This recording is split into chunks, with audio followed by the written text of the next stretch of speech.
Have you ever been in that place where you feel like you're being picked on by others and it's very frustrating? Let's talk about that.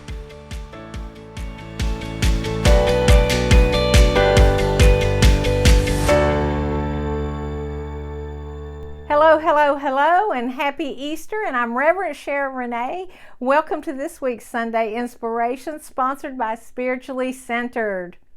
And today I'm going to talk about the crucifixion and the resurrection, but how it applies to us in our lives. So you may be in this place right now, or you may have been in it in the past, where you feel like you're being bullied or you're being picked on, or that no matter how strong your efforts are, others are holding it against you, that there's no leeway for you to move forward. Ever been there? Done that? Felt it? It feels like a persecution, doesn't it? Especially when people are undermining you, or they're talking bad about you, or you're in this place of always being defensive. So what I want to talk about with that is how that is like a crucifixion. In the metaphysical story with the crucifixion, that Jesus had been supported by his people, but all of a sudden they turn against him. And the Pharisees didn't like him at all because of what he knew. But then all of a sudden they betrayed him. There was a sense of betrayal in this. And what Jesus was learning and teaching us was that in order to get to where we're going, we have to let go of the ego. We have to let go of that part of us that is feeling wounded from the outside, that is feeling that we can no longer do something, that we're not loved and supported because we're looking at the outside in. And what we need to do is bring it into the inside and to allow ourselves to connect to that divinity within, or in unity, as we call it, the Christ within. Allowing ourselves to step into that and let go of the ego. And we all go through these crucifixions, and we can call them the dark night of the soul, whatever it might be. And I know for me, in my personal journey, I was going through this horrible crucifixion about a year ago.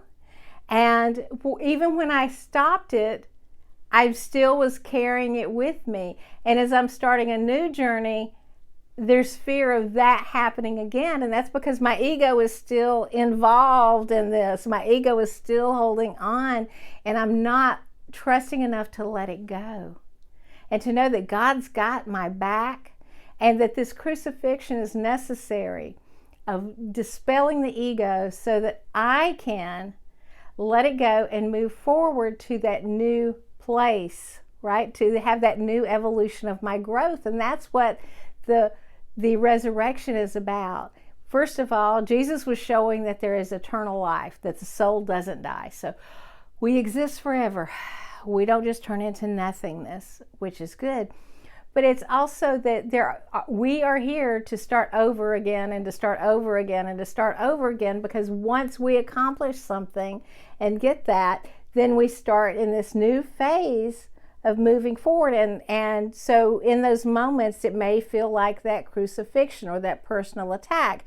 And sometimes it's not coming from others, it's coming from within ourselves, and we need to rein in that ego, because it's giving us the illusion of who we really are. We are more than what the world around us is telling us. We are more than what we might be telling ourselves. We are divine beings. We are created of stardust. We're created out of love. And so as we move through and we allow ourselves to go through the pain, and we learn to let go, that it is nothing, we start over again, like a fresh start, right? And how many of you have said, I just want to wake up and it be different today. I just want to have that fresh start. We have opportunity for that over and over and over again, but it depends on how willing we are to let go of carrying the cross. So for me, I've been carrying this cross, right? But even Jesus got off the cross. Jesus was resurrected. And I need to allow myself, you need to allow yourself the opportunity to move forward, knowing that we know what we've experienced, and we can change how we have been doing things so that we can have the peace within and the love within. And it all starts with love. This was the message, love. And so God is the love in which I succeed.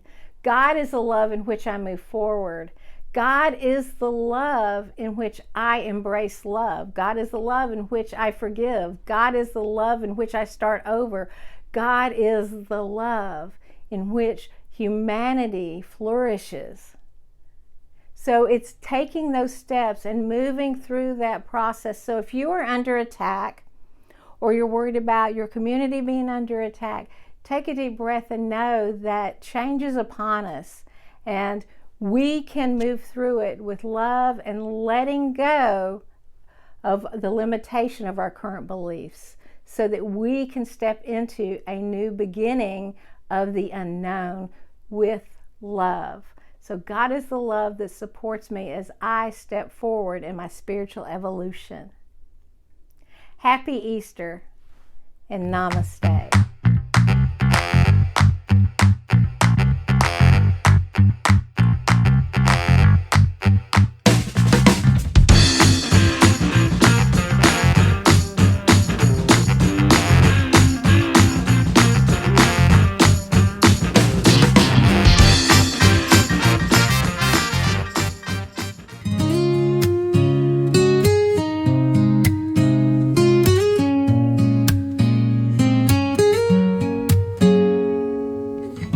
Missed the train, spilled my tea, thought I had it all, turns out not me.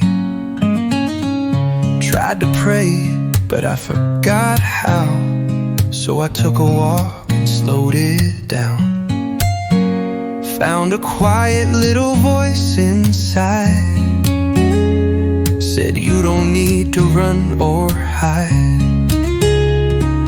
Drop the story, drop the show, and just let go. Let go of the fear of the fight.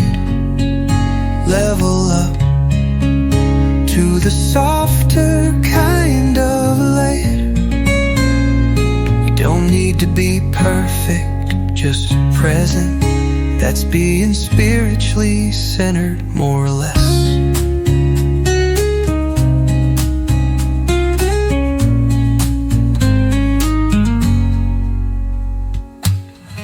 Bought a crystal sage, my car, wrote my truth, but it didn't rhyme so far. Heard a podcast, skipped the gym, but I forgave myself again. I'm not broken, just mid-flight, learning how to love what's right. So I breathe, take it slow and let it go.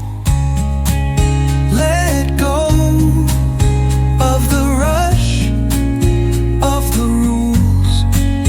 Level up. Yeah, I'm done with looking cool. Peace don't shout, it just whispers. Now I'm spiritually centered most days, kinda. I don't levitate, I still run late, but I show up, and that feels great. Not a saint, but getting wise, finding heaven in this life. Let go of who I used to be.